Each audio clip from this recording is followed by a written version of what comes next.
I've actually just launched a podcast series, so I'm going to be great. Sit there. So basically interviewing industry people in Australia, and yeah, talking to them about what they do, about technology in the industry, etc. So I just done my first one. That's very nice. So we are part of your introduction in that case.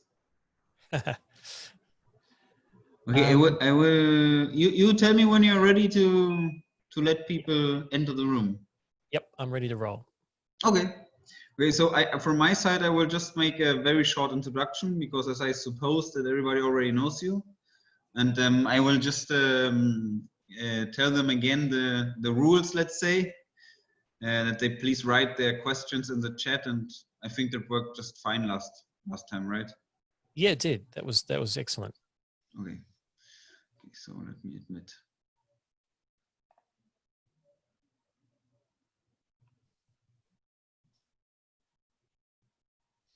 I have to give you the. Are you already? Can you switch off the microphone of everybody, or? Let me see. That is a good question, actually. You're a host at the moment. And where can I change that? Where are you?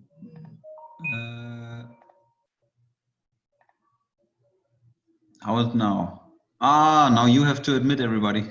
It was was not a good change. There you go. I can do that. I'm used to running these things. So.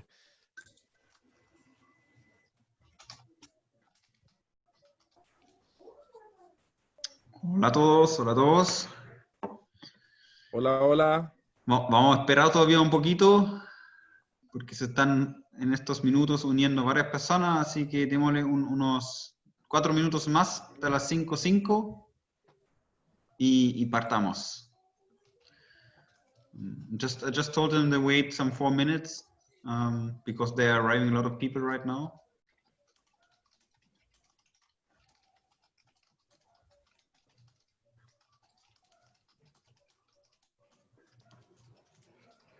I'm just making you co-host, so that you should be able to meet people. Just now I can. Yeah. So because from time to time during the presentation, people try to get in. So. Oye, David, ¿qué hora es allá? Porque son como las 6 de la mañana. Las 7. It's 7 o'clock, right, Glenn? Mm-hmm. What time is there, Glenn? 7 o'clock? 7 a.m. Yeah. But he gets up very early, Carlos. That Glenn told me that. You might find my small children come in the background at some point. I told them not to disturb me, but you never know. No problem. No problem. It's the new reality on this conference. It is. Everything happens at home. That's right.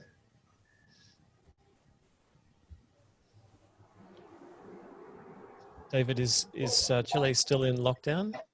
Yes, but finally we got some possible plan to get out of it, but there are no dates, nothing. It's just that there will be some categories when we do step after step in order to finish the quarantine, but nobody knows when. Actually, it has been a lot of time, a long time already. Yes. Yeah, and the outlook is not quite different, David, right? For the next week, we're expecting to be in the same situation. En inglés, desde Australia. Yes. Yeah. Someone has the microphone open, no? Yeah, we will. Ahora va. Energía. Sorry.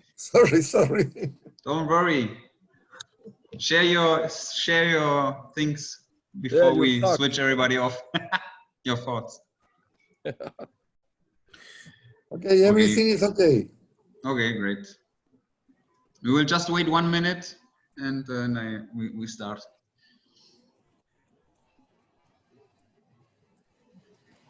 Glenn, just to inform you, Carlos Cabrera is the president from ASESOL. I'm sorry I didn't introduce you when he just entered the room. I can also see Pablo and Manuel. Pablo and Manuel also are directors of ASESOL. Hello, Yes, Glenn. Pablo. How are you? Hello, Pablo. I'm good, thank you. You possibly remember from the last session. I do. Yes. Yeah. Hi, Glenn. Okay. Nice to see you. You too, Christian. A nice No. SMA behind you, I see. Yeah, Manuel has. I have an inverter here, but there is no storage for the moment. So this is why I wanted to hear you in detail. Okay, so I will just start with our introduction, Glenn, because they're still entering people, but I will start now. Bueno, buenas tardes a todos. Muchas gracias por venir a nuestra segunda sesión con Glenn. Esta vez Glenn despertó muy temprano, ya son las 7 de la mañana, para nosotros poder escucharle en un horario laboral muy cómodo para nosotros, así que muchas gracias por eso. Yo personalmente ahora esta vez no voy a hacer la gran introducción de Glenn, porque la mayoría, como veo, ya fueron a la primera sesión. Glenn fue invitado por nosotros como asesor para contarnos un poco sobre el mercado, específicamente el almacenamiento en Australia. Él trabaja de hecho en todos los sectores que uno se puede imaginar de la energía renovable, en un laboratorio, asesoría, desarrollan software y también instalan. Entonces tiene realmente mucha experiencia en el tema. Él mismo se va a presentar un poco también en su presentación al inicio. Y como antes que paso la palabra a Glenn, le comento que como lo hicimos la última vez, que él va a hablar y de vez en cuando va a hacer pausas para que podamos hacer preguntas, y lo más fácil era también por un tema de la idioma, que ustedes simplemente en el chat escriben sus preguntas, y yo siempre cuando haya la oportunidad para preguntar voy a hacer esas preguntas. Algunos voy a juntar obviamente si son parecidos y se lo hago a Glenn para que lo pueda responder. ¿Ya? Y obviamente también voy a dejar algunos para el final para no interrumpir demasiado el flujo de su charla. Así que sin más, le paso ahora la palabra a Glenn y ojalá que lo disfruten todos. Glenn, so I just gave the introduction that I already told you before. Again, in the name of everybody that is present here in the room, and especially from Asisol, we really appreciate your time. The first session was that interesting, that good, that we needed a second one, which was actually not planned, but you offered to do that, so thank you very much. And I just gave you the word. Great. Thanks very much, David. And welcome, everyone. Good afternoon in Chile and good morning in Australia. It's 7 a.m. here. So for those who didn't see the last session I did, I focused on hybrid systems, so batteries and solar connected to the grid and storage, but I didn't actually go much into the storage area. So today I'm focusing heavily on batteries, and also going to run through the formulas for sizing storage to suit a load energy requirement. So I'll run through that formulas. All of the slides that I present will be shared through ASOL, so you'll be able to review them in your own time. Now there will be Q&A, as David mentioned. Please use the Q&A or chat window to ask questions, and David will moderate those for me. I'll just occasionally say, David, are there any good questions? And he'll pass them back to me.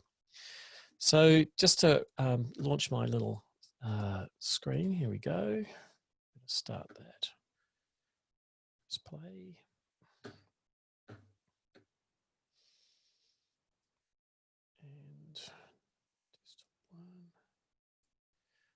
And what can you see, David? Can you see my slide? Yep. Very good. Okay. Yes. Solar batteries. Yeah, great. Yeah, so this is where I live. It's a mountaintop, just about 65 kilometers from Melbourne CBD. It's close to Melbourne, but it actually feels very remote. We don't have any grid power, so it's a totally solar powered community of about 70 people and 30 homes. It's also where I run my training courses. Up until recently, I did face-to-face training here, but these days it's all online. Like we all are trying to pivot to online everything. The training facility is chock-a-block with equipment. Companies bring a lot of equipment to me to test. to do field trials, and my students get to install it. So there's just one of the training labs. There's about 5 labs full of equipment, and it means I get exposed to all the latest products, sometimes the beta products before they hit the market, and companies ask for feedback on how the product would comply with, for instance, Australian standards, and how customers and installers would view the product. Some of the tech is, in this picture, is getting old. You might see there's the aqueous ion batteries from Aquion on the left-hand side. Unfortunately, that company is no longer in existence. So, products come and go.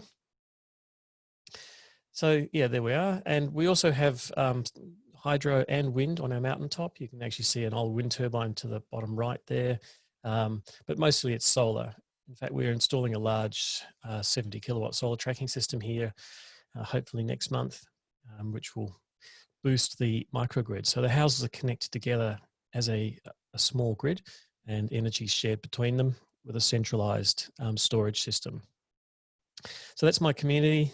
Just at a work day, we have monthly work days. We all get together and have fun. We've been living on this cooperative for 46 years. Well, I haven't personally. I've only been here about 17, and we're all off grid. A lot of us grow our own food, but basically we're just a housing co-op. That's the main reason for existing. And that's my house. It's a straw bale house. It's a cold climate here, so insulation is really valuable for wintertime. It's about 5 degrees outside at the moment. Probably won't get much warmer all day long. And I've got quite a lot of solar on my home, battery storage systems and PV water heating and thermal water heating. So actually using some of the solar panels on the roof, the photovoltaic panels, to directly heat water to resist development, and some are thermal systems with evacuated tubes. The house is heated with hydronic heating, so pipes in the concrete slab, and it's one of the houses on the microgrid. So I said I'd talk about battery storage. Now, I'm going to focus on the new Australian standard for battery storage. Now, I know it probably isn't enforceable in Chile, but it might give you some sense of the thinking behind safety and batteries. Australia has a history of going it early in terms of upgrading our safety standards to high levels, and this one's really a big jump from what we had before. Previously, we had a standard that was last updated in 1992 and 1997 for lead acid batteries, and we've been using that to apply to every battery system that was installed. So it was really an inappropriate standard for the battery types that are available now. So this is a more generic battery standard, and covers all chemistries by hazard categorization. We have a suite of standards which apply to installing a battery system. We have our electrical standard, we call it the wiring rules. It's like the US NEC. It's basically how to install a wiring system. We have standards for batteries now, 5139. We have a dedicated standard for standalone power systems, and I'll touch on that a little bit. And then we've got a thing called the best practice guide. Really, that was just cobbled together because there wasn't a good product standard for lithium-ion batteries that suited Australia. So we kind of grabbed together bits and pieces of all the standards around the world, UL 1973 from the US and IEC 62619 from the IEC, plus some others, and came up with these together make a fairly good product standard, something that you can qualify the quality of a battery system, a lithium-ion battery system. We limited the scope of our standard to just 12 volt to 1500 volt DC. I mean, it's a pretty wide range. Any battery connected to any piece of equipment, so PCE is short for power conditioning equipment. Any piece of equipment that you have a battery connected to is covered. Only rechargeable batteries, of course, and between 1 and 200 kilowatt hours of storage. The standard basically says if you're going over 200 kilowatt hours, it's an engineered solution. You'll have your own strategies for managing safety. And we exempted a bunch of things like hospitals, lifts, telecommunication sites, electric vehicles, caravans, transportable equipment, and UPS systems. So they weren't part of the standard. Now, this is a summary of some of the the risks that are being assessed in the standard, and we call them mandatory or variable. And there's 3 columns there. We've divided our standard up into a pre-assembled BESS. Now, you might have heard the acronym BESS, Battery Energy Storage System. Basically, a battery energy storage system is where you combine an inverter and a battery together in one product. It may or may not even have solar connected to it, but it's got a battery and something to convert the battery energy into distributable power, such as an inverter. And we call that a BESS. Now, brand names would be like Tesla. The Tesla Powerwall is a BESS because it's got an inverter inside the box.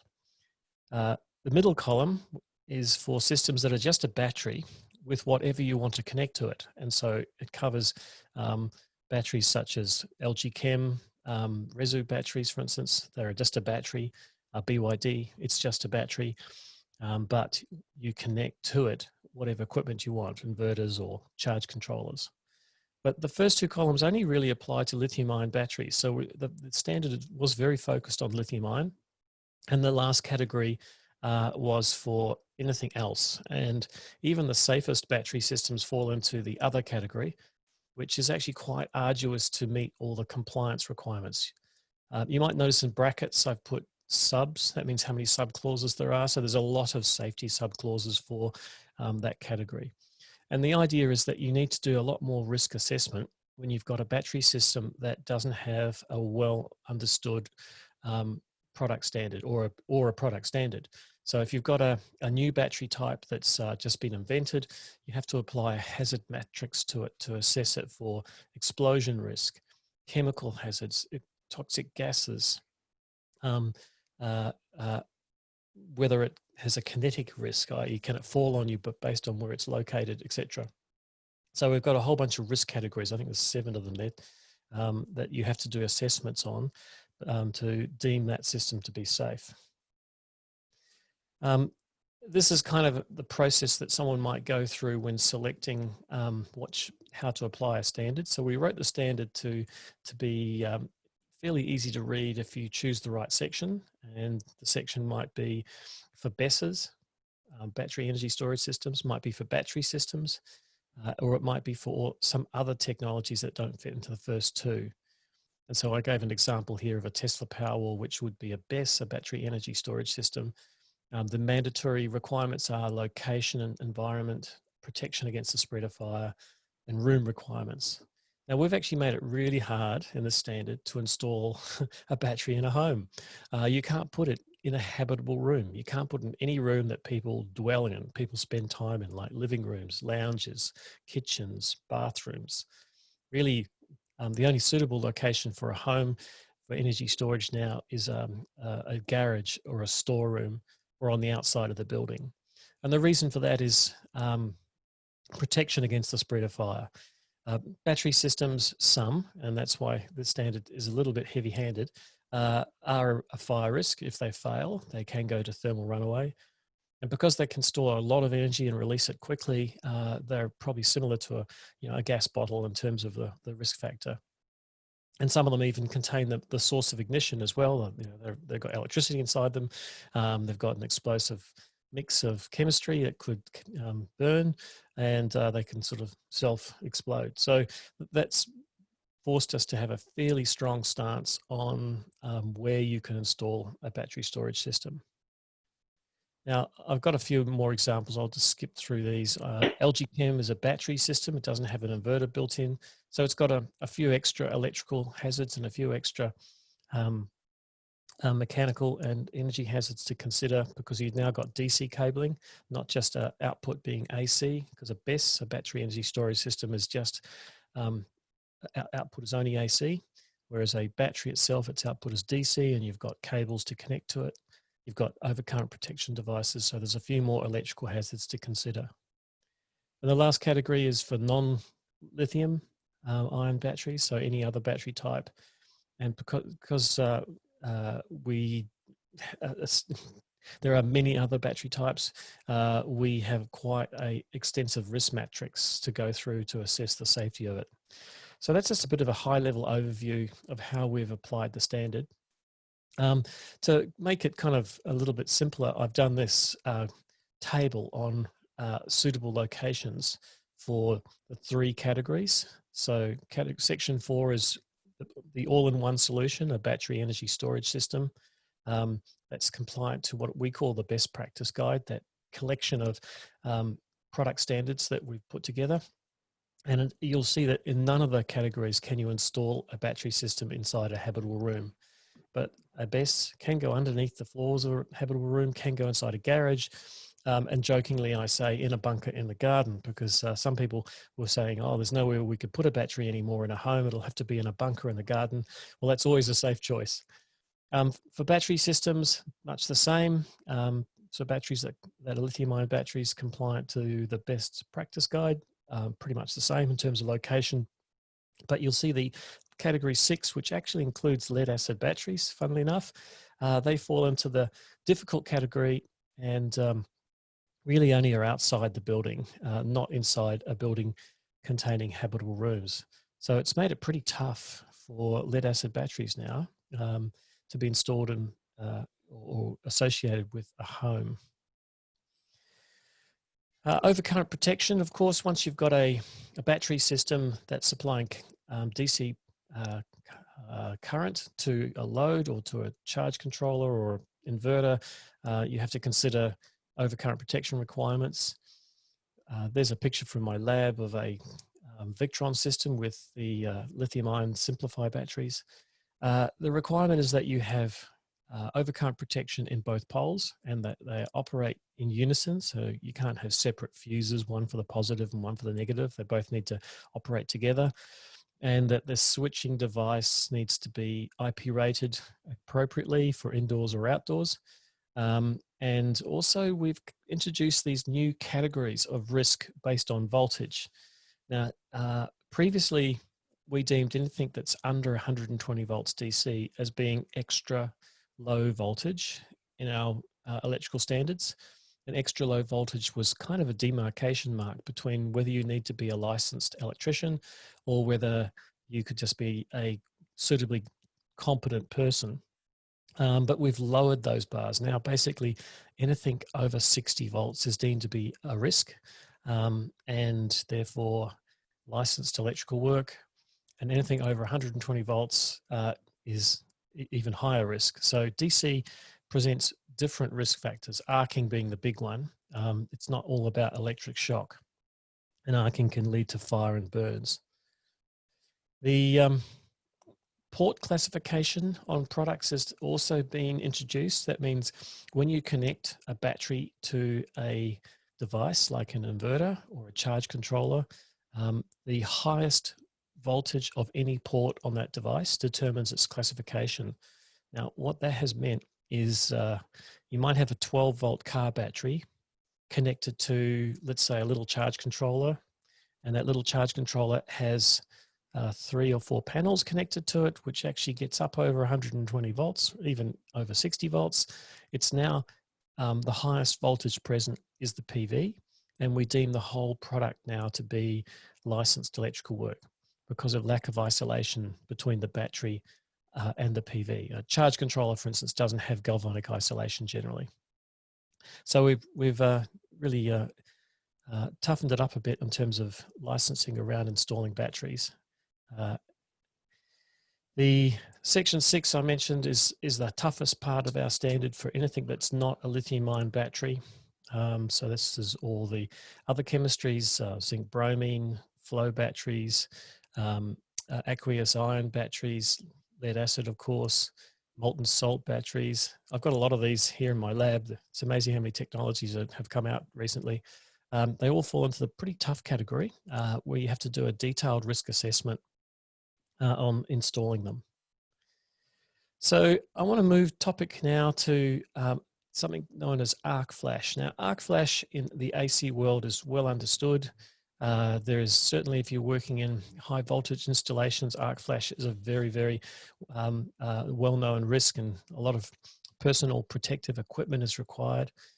Just to give you an idea of what the energy is like and the temperatures are, when you get an electric arc with high energy, it's something like 4 times the temperature of the sun. So it's the fourth state of matter, plasma, and that arc can be propelled away from the source in an explosive manner. So it's actually a localized explosion of high temperature particles. Now, how that can occur is when there is a fault in electrical equipment or a short circuit. What we've done in this standard is say that you need to protect people from burns that are equivalent to holding your hand over a candle for a second.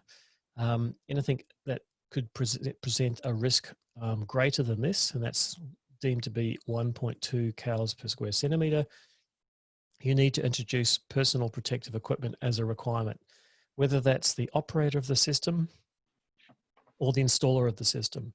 Now, generally, the operator of a battery system won't be anywhere near terminals, so they should be covered and screened, so it's unlikely they need to wear PPE, personal protective equipment, but certainly installers may well do. So we've introduced the requirement to calculate the intensity of an arc flash for DC. Now, this is a lot of formula thrown up on the screen here, but actually it's not that complicated. Really, you could do it on your phone.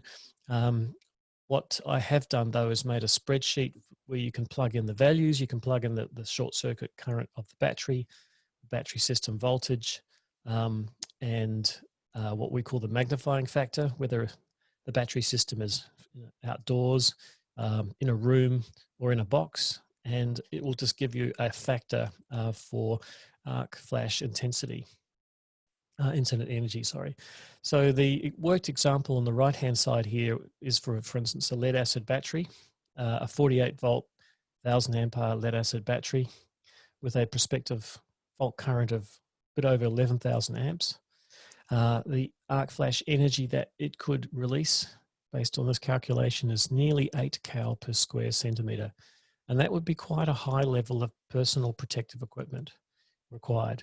So there are ways to reduce that risk, such as introducing overcurrent protection devices into the battery system itself, so that you'll never get 11,000 amps even if you short circuit the output terminals of the battery.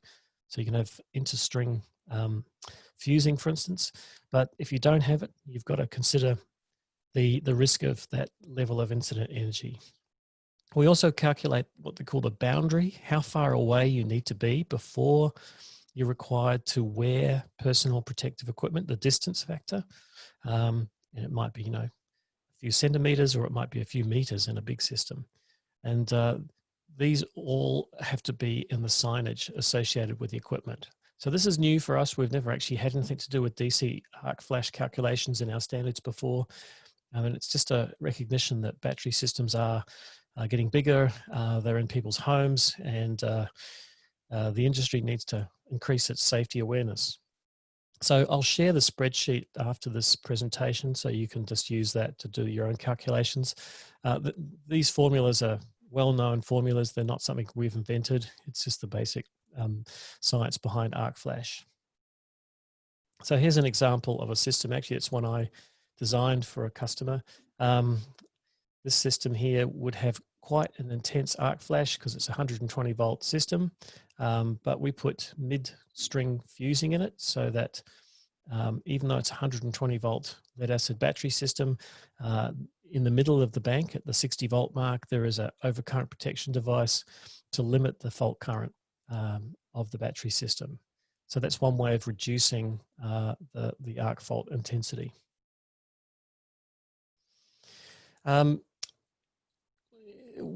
In the standard, in our new battery standard, it says that you will require a fire barrier, or what's called a protection against the spread of fire, if there is a habitable room on the other side of the wall to which the battery is attached. So if you put a battery on the outside of a house, if there's a bedroom on the other side, you have to have a fire barrier, unless the wall's made of fire-resistant materials such as brick, tiles, concrete, compressed cement sheet, or any material to a fire standard, which we have in Australia called AS 1530.1. Can you put it in a box and call the box your fire cabinet? No, you can't. It has to be a surface is protected from fire. some of those materials are well understood so to be fire rated, such as brick, concrete, tiles, cement sheeting.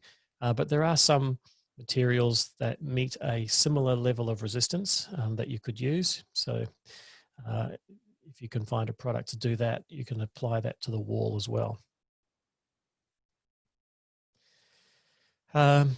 Bunding, that's a funny word, bunding. Bunding is capturing spillage, and it's a requirement to capture the volume of one cell if it ruptures and doesn't spread. So bunding is in a lead acid battery system is quite common.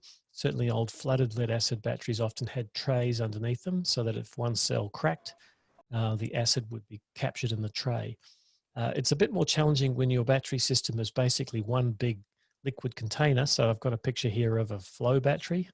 It's I've got a couple of these in my lab. They're 250 kilos.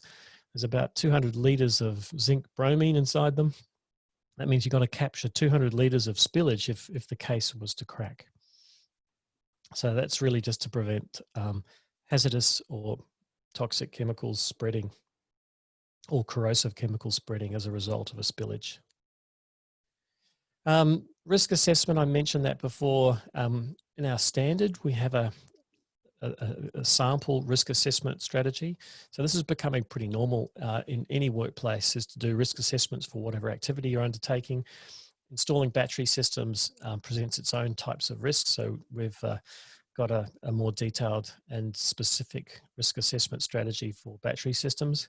The idea is that you try to remove the risk rather than protect yourself from it as much as possible, but protection is the last step. And I did mention that there are categories of arc flash, and as a result, there is personal protective equipment for different levels of arc flash. You might have noticed that example I gave of the 48 volt, 1000 amp hour battery system had an arc flash incident energy of nearly 8 cal per square centimeter. So you could see that that middle column, column number 2, would be the personal protective equipment required to work on that battery system. That's a pretty arduous amount of protection, but that's what's required. If you're getting up to the high levels, you're basically in a foil spacesuit. So it makes sense to try and reduce that incident energy by design as opposed to wearing PPE. It's just very impractical to work with that sort of equipment on. Now, what I thought I'd do, since this is all very theoretical so far, is just take some pictures of a house and show you some of the challenges, some practical examples of how we would apply the standard. And after this, I'll go to questions. So I've got a few pictures, and then David, I'll go to questions. So before we introduced our safety standard, this is how you might install a Tesla Powerwall. So it's actually a promo photo from Tesla. Beautiful house, nice solar panels, a Tesla Powerwall sitting right next to the lounge room. But our safety standard says that if there's a habitable room behind, the wall needs to be a fire barrier. So you'd have to put up a fire barrier that extends 600 mils wider and 900 mils above. So I've shown some cement sheeting being applied. I actually had to move the pot plants. Have a look at this. See, there's the pot plants. They're a bit too close. I had to move the pot plants away to make room for the fire barrier. And of course, I've got to put some signage up as well because there's a whole lot of safety signs. And there you go. It's starting to look a little bit more industrial than just the advertising photo that we started with. So it has annoyed the industry, the standard, because of the extra requirements around the fire barrier. But I think we're getting used to it now, and people are choosing locations where it's not required, so not adjacent to habitable rooms, like in garages, etc.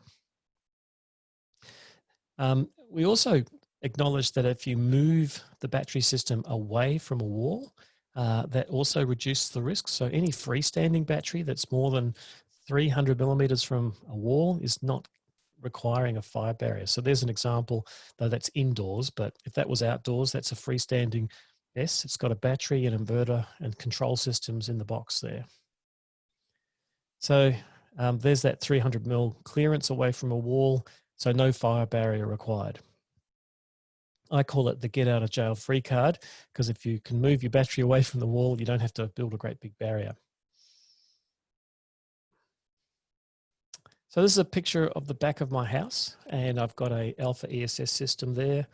This was installed some years ago before the standard came in, and there's a bunch of problems now. If I was to install this system again, I have to be more than 600 mils from a window that ventilates a habitable room. So there's a bathroom behind that window. The wall is a straw bale wall, so it's not a fire barrier. So I'd have to put a fire barrier behind the battery system.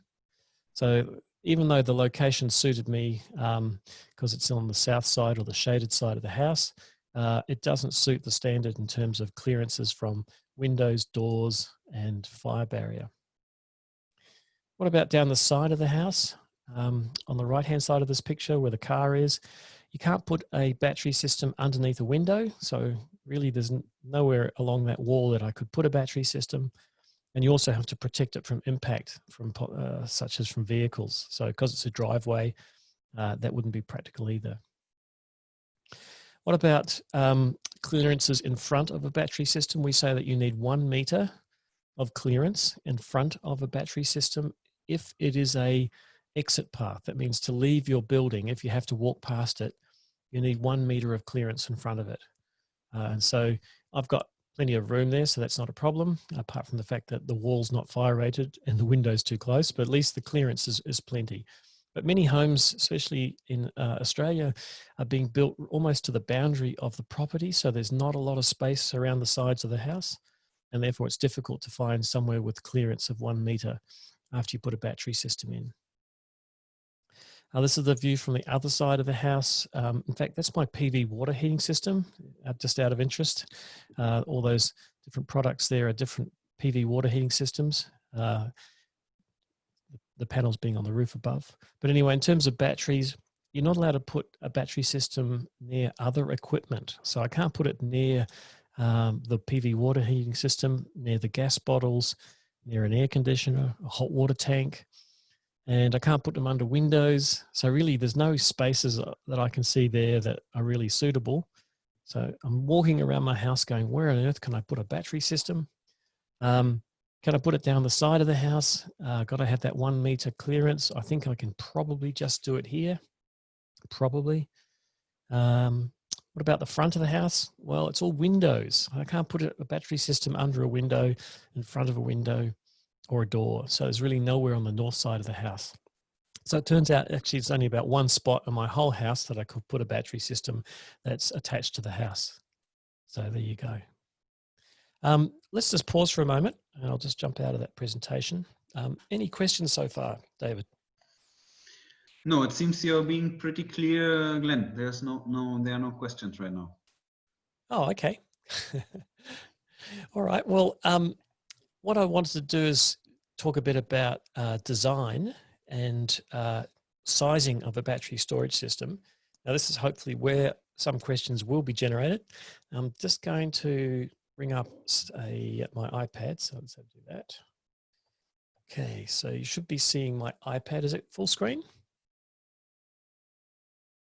Yes, I can see it, but it's not full screen. Why is it not full screen? Let's have a look.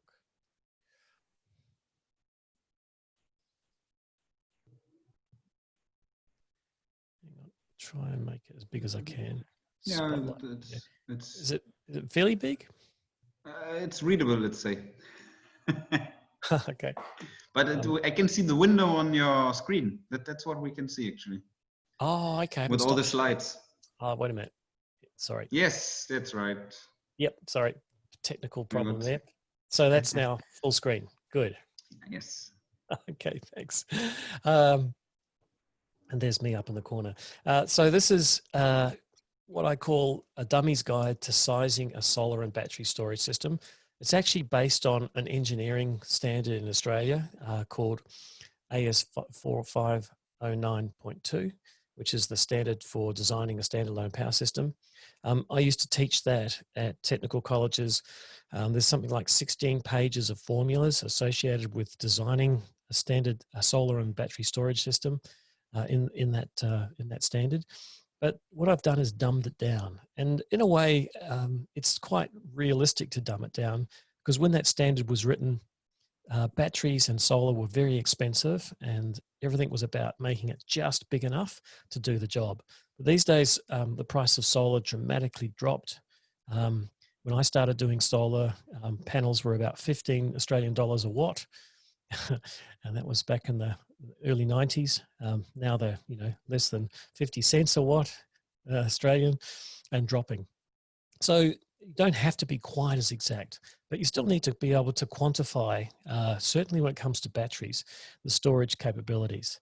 Now, I'd suggest that this formula is really designed more for off-grid systems or for systems on-grid that require battery backup, where the customer says, I need a certain amount of energy in case the power fails. I need to run the home if the power fails. So it all starts with understanding what the requirement of the customer is, A. In fact, I often say A is the hardest thing, finding out what the customer wants. They'll say, oh, yeah, it's just a normal house. How much will it be? I can see David shaking his head. It's an annoying simplicity that customers have, which is they think you can just wave your magic solar wand and all their electricity problems go away. But you do need to know a lot about the customer's loads. Now, I'm only focusing on energy here, not power. So I'm not talking about how powerful their appliances are, but just how much energy they consume. Getting that energy profile, if it's a new build home, that's pretty tricky. You've got to do it by questionnaire, like, what do you plan to install in this building or this home? If it's an existing building that might have a generator, for instance, they'll be using power in a different way. So, for instance, I've actually taken a few homes off generator and put them onto solar. They've been running for years on a generator, and they tend to just run the generator twice a day, in the morning and the evening, and use it really hard, try and cool their food and stuff, and then turn it off because it's noisy and expensive. But a solar system doesn't work that way. You actually want it to run gently and long all the time. So understanding the change in energy demand from one type of energy source to another. And if the customer's on grid and they say to you, oh, look, the grid keeps blacking out on me, we need to be able to keep the fridges on for 12 hours or so if the power goes off. Now you've got an energy load that you can do a design for. So what I've done here is a relatively modest design. I'll just bring it up. Where are we? I've done it for a 5,000 watt hour energy demand. Well, that's 5 kilowatt hours. I've done it in watt hours just to keep the maths kind of simple. So 5 kilowatt hours of daily energy load. That would be certainly in Australia a very efficient home. On-grid homes here use about 20 kilowatt hours a day. Off-grid homes, I generally try to get them down to less than half that. So 5 kilowatt hours a day is pretty energy efficient for a whole building.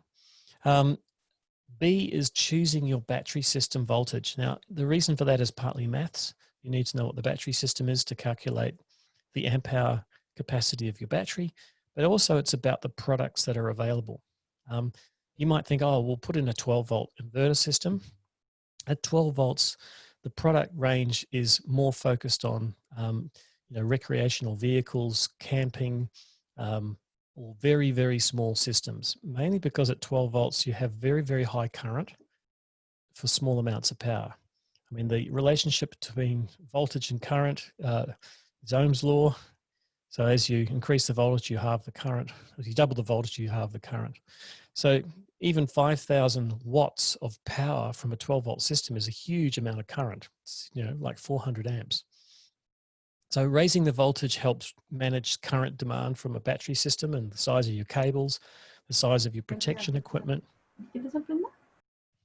But it also determines the quality of product available. So in the 12-volt world, there's not a lot of high quality inverter systems available, but once you get up to 48 volts, you've got the maximum range of choice. There's a lot of product that's designed certainly for residential and small commercial applications in the 48 volt mark. But you can go higher than that. There are 120 volt systems, there's 400 volt systems, etc. You need to be able to generate enough energy to cope with the losses in the system as well. So it's not enough to know what the energy load is, you also need to know what the losses are. So if the customer needs 5 kilowatt hours of energy per day, and they're losing some of that in cables, in inverter efficiencies, etc. You need to factor that in as well in the sizing of your system. So you've got to actually have a bigger storage and a bigger PV system than you might think to allow for those losses. So I'll just bring the losses in. And so the main losses I've identified here is battery round trip efficiency. Now I've chosen a lithium-ion battery, I think, for this design. So the round trip efficiency for lithium-ion batteries is very good. It's like 95% or better sometimes. The inverter efficiency, I've expressed it as a factor, that just makes the maths work easily, is 92% efficient. And that reason for it being what might seem a bit low if you're familiar with grid connect or grid tie inverters is that battery inverters, because they have large toroidal transformers in them or E-core transformers, are less efficient. And therefore, and also they run at low general power levels most of the time. So their self-consumption actually is a bigger part of their power usage, and therefore they're less efficient at low loads. Wiring losses, you do lose power in your cables. So I've allowed for 5% losses throughout the cable system. That's the DC and the AC side. So overall, my load side is only about 83% efficient. So I've lost 17% of my energy just distributing it from my battery out through the inverter and cables. So I'm going to factor that in. It leads on to D, which is calculating the daily amp hour demand. Now, the amp hour demand here is just A divided by B divided by C. It's pretty straightforward, and I'll just bring that one up. So this system here will draw 125 amp hours from a 48-volt battery every day to deliver 5,000 watt hours of energy to the customer's loads. So that gives me an amp hour demand, but we need to know two more things, E and F. One is how much solar do we need? And F is how big a battery pack do we need? So these are a little bit more complicated, or E's is probably the most complicated part, which is calculating the size of the solar array. Now we know that the load energy is 5,000 watt hours. Peak sun hour, or PSH, is a measure of the amount of energy per square meter falling on the surface where you're going to put the solar panels. So it's affected by your orientation. It's affected by the tilt angle of the roof or structure. It's also affected by the season and most affected by your geography. I'm not sure if you're familiar with, NASA have a tool for assessing solar radiation. So it does the whole globe. And I think I've got it here on my other computer. I'll just bring it up. Where are we?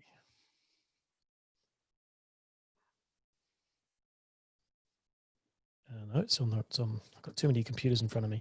Trying to find the right one. But yeah, if you need to find peak sun hours for a site, it's called the NASA's data access viewer, or power data access viewer. And I'll just share that picture. Where are we?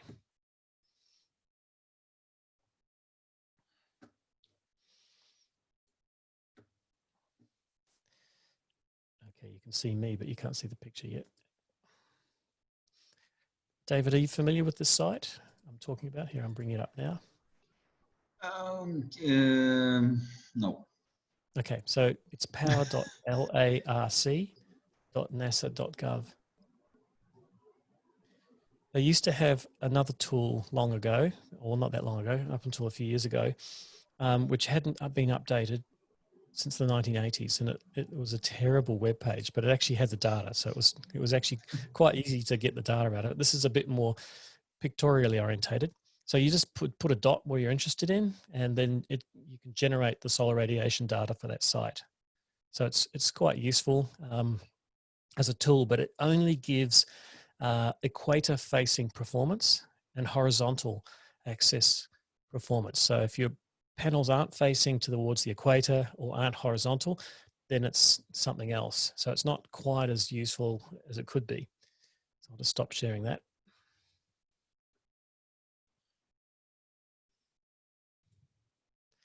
And I'll just go back to my slides. Okay, so you can see that again. So finding out what the peak sun hours for the site are is probably the hard part. Here I've chosen 4.45 peak sun hours. Now, if you haven't heard that term before, technically it's kilowatt hours per square meter. So it's a measure of sun's energy falling on a surface on a daily basis. From a designer's point of view, you need to consider what's known as the design month. Now, it's all very well to choose a figure here. In this case, I might have chosen an annual average figure, but if this is an off-grid system, do you want the customer to, on average, have enough power, not have enough in winter, and have too much in summer? So probably not. You probably want to look at what's the worst time of the year, the worst, what we call load resource ratio. So when is the energy demand versus the solar source or the solar resource the worst combination?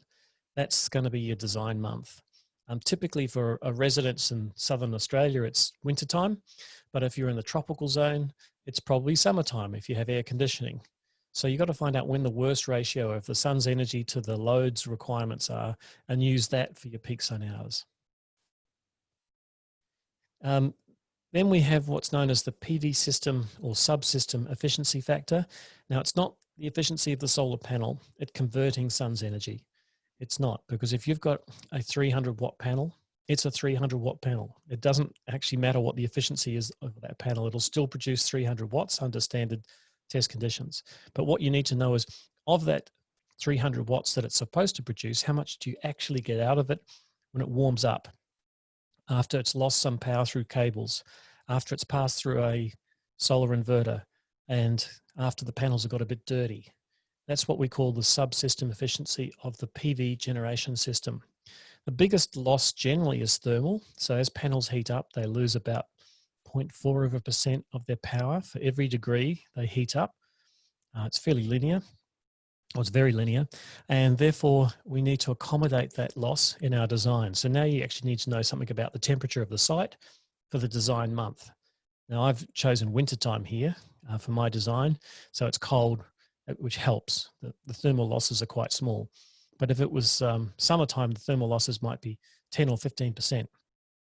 Cable losses is, I call them self-inflicted. You choose the cable, you choose the loss. So sizing your cables, oversizing your cables sometimes is sensible in a solar system just to reduce your losses. Because 1% lost on your cables is the same as 1% lost in an inverter. And if you think of the cost benefit, trying to get an inverter 1% more efficient is quite expensive compared to getting your cables 1% more efficient. So cable sizing is important. The inverter efficiency or the charge controller efficiency generally is very high these days. We're getting into the 98s and 99s now. It's amazing. I wouldn't want to be a designer of inverters trying to get higher efficiency anymore, just running out of range.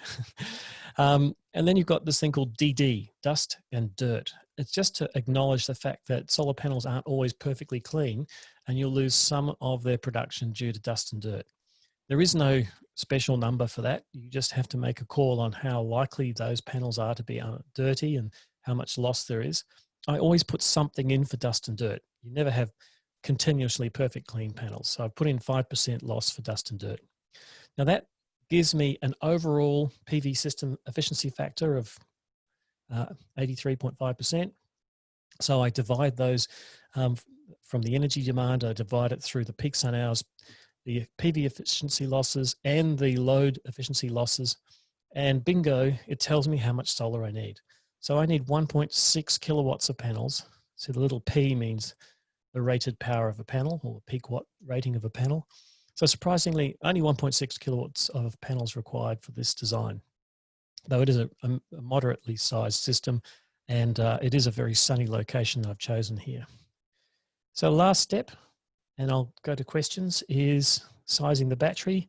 This is mathematically very simple, but it's where a lot of business decisions come in, or customer decisions. We know what the amp hour demand is. I just realized I changed all the figures because I just worked this one through before with a different battery. But anyway, we know what the daily amp hour demand is, but more importantly is how many days of storage do we need? Now, the Australian standard for sizing solar and battery systems for off-grid says a minimum of 2 days if you have an auto start generator, and 5 days if you don't. So if you've got no auto start generator and you want a reliable system, you need about 5 days of storage to get through. And more days of storage means proportionally a bigger battery system, so the cost goes up a lot. So this is often a negotiating point with the customer. You give them a price, they say, that's too expensive, and so you shave off a day of autonomy. And you tell them the generator is going to run more. So it's a balancing act between non-renewable energy sources like a generator and reliability like solar and batteries. And then underneath there, it says the maximum depth of discharge. And that means of the notional capacity of the battery, how much can you really use? I've chosen a lithium battery, so I'm using 80% of its capacity, cycling at full 80%, whereas a lead acid battery, it's probably more like 50% of its capacity on a daily basis, maximum. So that gives me an answer for how big a battery pack I need. And in this case, with the figures slightly adjusted, I need 13.2 kilowatt hours of storage to give me 2 days of autonomy for a load energy demand of, in this case, 4.5 kilowatt hours per day. So that's the dummy's guide to sizing a solar and battery storage system. David, any questions? Actually, no question still. You're being very clear, it seems. I don't know if it's a good sign or... Very clear or very complicated? Huh? Right. This, having been a designer and installer of off-grid systems for 25 years now, this is probably the most important thing to get your grips to, get your hands around and understand it properly, because it's the area that gets you in the most trouble. Building systems for customers off-grid is so much more important in terms of reliability of power than on-grid. If your on-grid inverter system fails, the customer's grumpy and they come and tell you to fix it. If their off-grid system fails, they are furious. They've got no power, they've got no water, they've got no fridge, they've got no lights. It's Christmas Day, they'll be ringing you, come now and fix it. So the reliability factor is much more important off-grid, and also the sizing. If you undersize a system and it's constantly over discharging the batteries, certainly with lead acid batteries, if you excessively discharge them, they just won't last long. So that investment that the customer's made, you know, $10,000, $20,000 of battery systems is just wrecked from excessive depth of discharge cycling.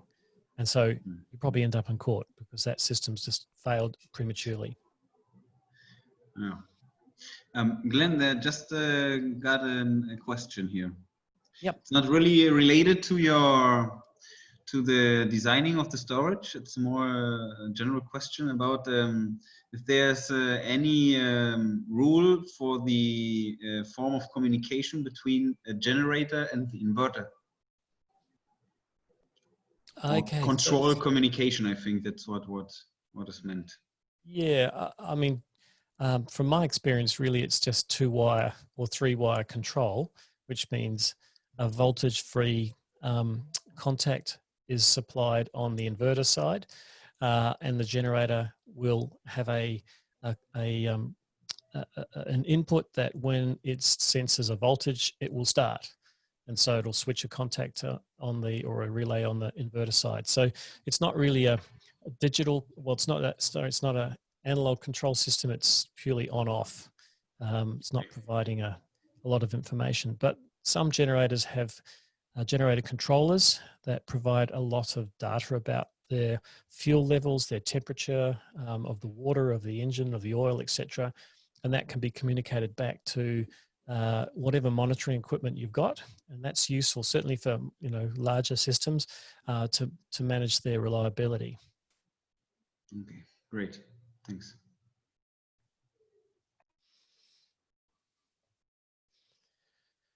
Okay, well, just to finish up, I thought I'd just show you a few what I call the good, the bad, the ugly. A few pictures from the industry here in Australia. Partly for entertainment and partly because it's informative. So I'm just going to share my screen the last few minutes. I don't mind running a bit over time if that's all right with you. No problem. Finally, everybody is free to leave if he is different. Okay, can you see a picture of a battery room? Yes, very good. Great. So this picture, I used to do inspections for the Australian government of battery and solar systems around Australia. And this was one from about 10 years ago. It was really, for its day, was one of the most impressive systems I'd seen. This was for a backpacker hostel on a little island off the coast of Australia. So there's no grid power there. What was impressive about it, apart from the quality of the workmanship, was thinking about ways of minimizing self-consumption of energy. Now, that's a lot of inverter power. It's 30 kilowatts of inverter power in that room. And so it was running a hostel that had fairly heavy loads. So there'd be quite a bit of heat given off by those inverters. And this is in near Brisbane. So it's quite a warm climate. And the heat load in that room had to be managed. So rather than putting air conditioning into the battery room, they made an aluminium wall. So the wall that the inverters are attached to is the outside wall of the building. And therefore it's a heat sink. So they made the whole wall that the inverters are on into a massive heat sink to dissipate the heat out into the environment.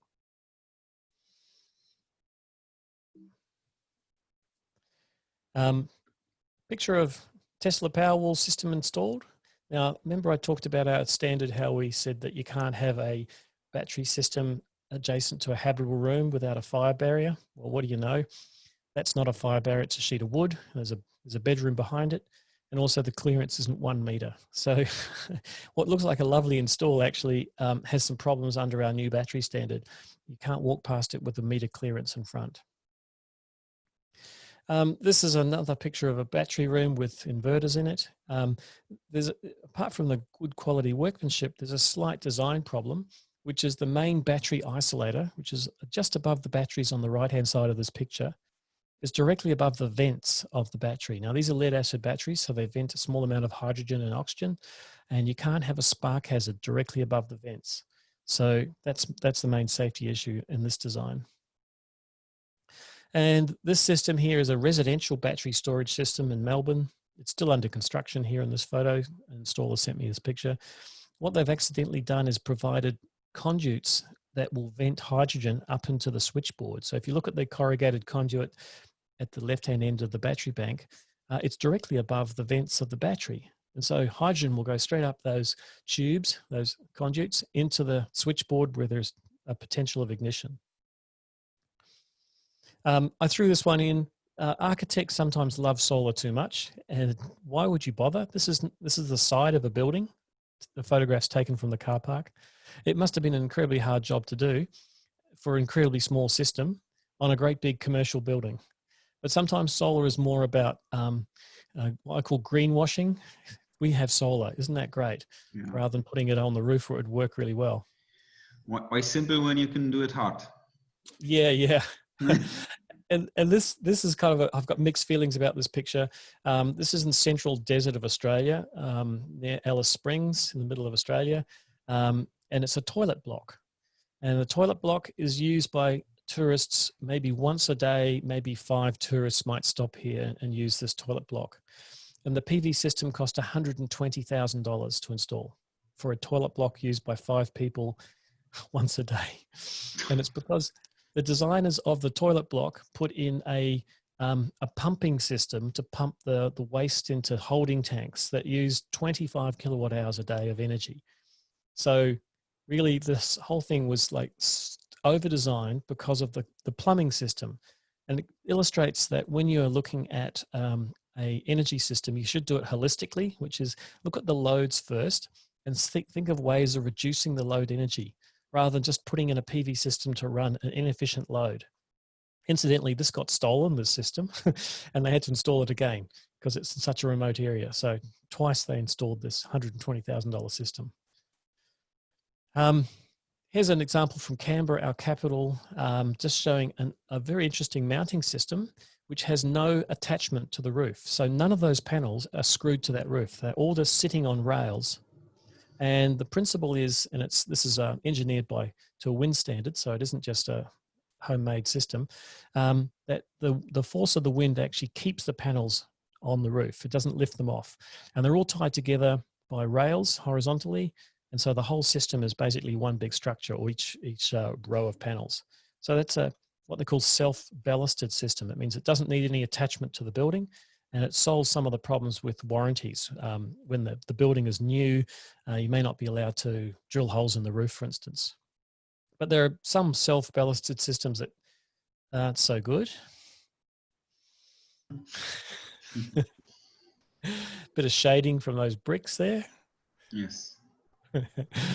Yep. Okay, so just a couple of pictures from the bad, and we'll finish up.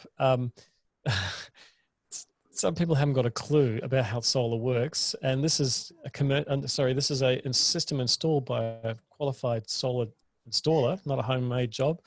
I'm not sure what they were thinking, but those panels are going to shade each other.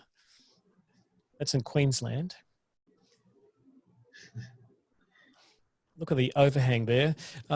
From a technical point of view, solar panels have a range in which they need to be mounted on. So there's mounting points shown on the data sheet, and it's so that the panels don't flex too much. Now, this is an area where they get cyclones. Those panels are going to flap like a rubber shoe in a strong wind and crack and break. Yeah, I remember these photos in the data sheet of the panels, and it's not quite like that. Now, this is a picture from my next door neighbor from 20 years ago. Off-grid systems in Australia will often do it yourself, DIY we call it, do it yourself.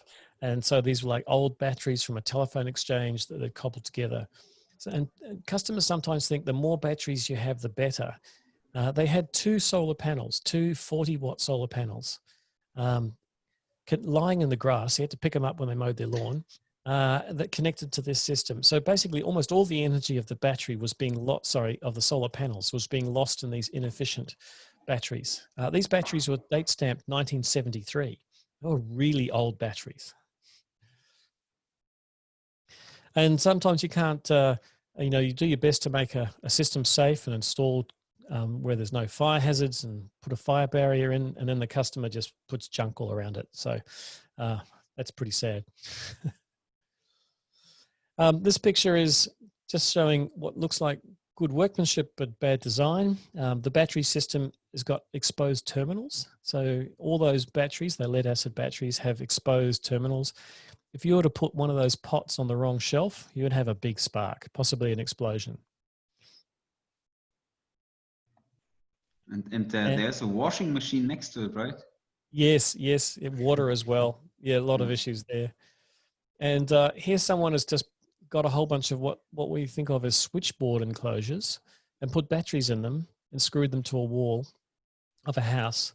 There's issues about weight. These switchboard enclosures aren't designed to carry 60 kilos of lead acid batteries, and they're flooded lead acid batteries. It means the customer's got to climb up a ladder and top them up with distilled water. So it's a bit hazardous. Exposed terminals. So that means the batteries can be short-circuited, and they've even stored their gardening equipment inside the cupboard. So a lot of that really just means it's an unsafe installation. This one, nice equipment, but what a terrible location underneath a deck where to access any of the isolating equipment, you've got to sort of crawl or at least bend over a lot to get in there. They've got a gas generator for backup as well. And it's probably not weatherproof because that's a deck, and some of that equipment is not designed to be outdoors. And one more picture from my next door neighbor's house. Customers have an amazing view of how solar panels work. They thought as long as most of the solar panels clean, they'll work just fine. But as many of you will probably know, if you shade a small portion of a cell, it switches off. And if you shade the short side of a solar panel, it has a very, very big impact on the production of the system. So this moss growing on this bottom of this panel probably turns the whole panel off, or the whole array off. And the customer didn't even notice it because it was, from the ground level, they couldn't see the moss growing. So anyway, that kind of brings me to the end of my presentation for today. So is there any last questions? Yes. We have some questions. Well, the first one is if you also could share, you showed us the dummy version for designing the battery system, and there's a question if you also could share the more expert version of designing. I can answer that quickly. I can't because actually it's a commercial product. You have to buy it from Standards Australia. But it's AS NZS 4509.2.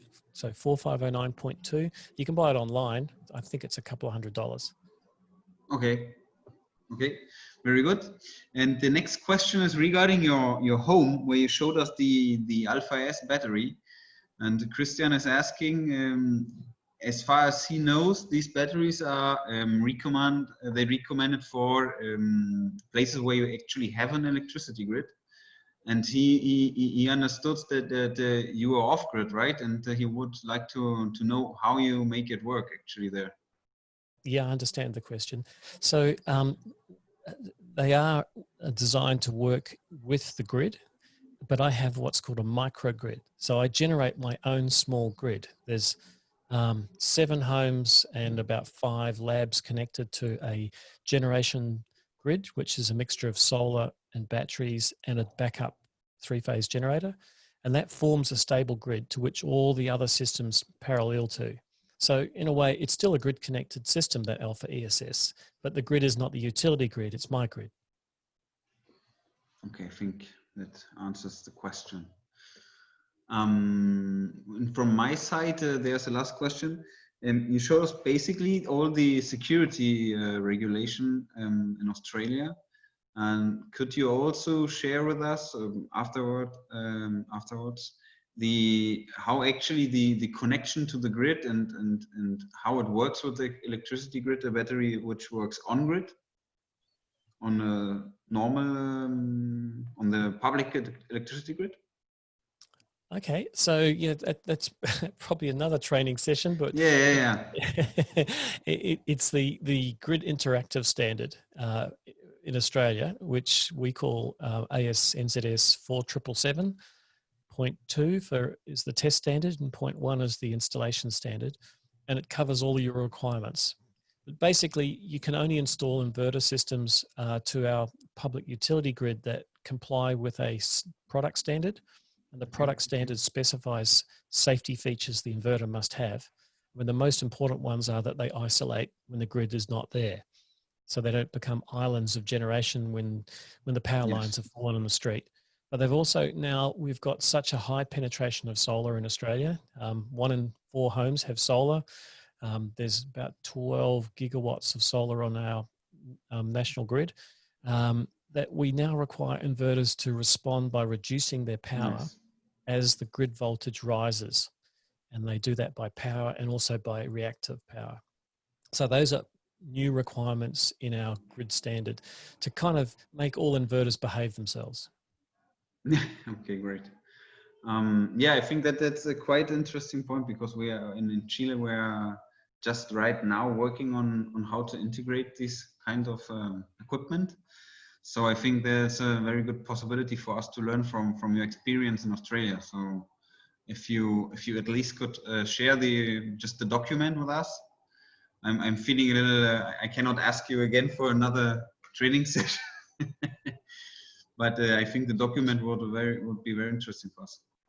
Well, actually, I'm not averse to doing another training session. So maybe in a month's time, maybe we could do one on grid connection.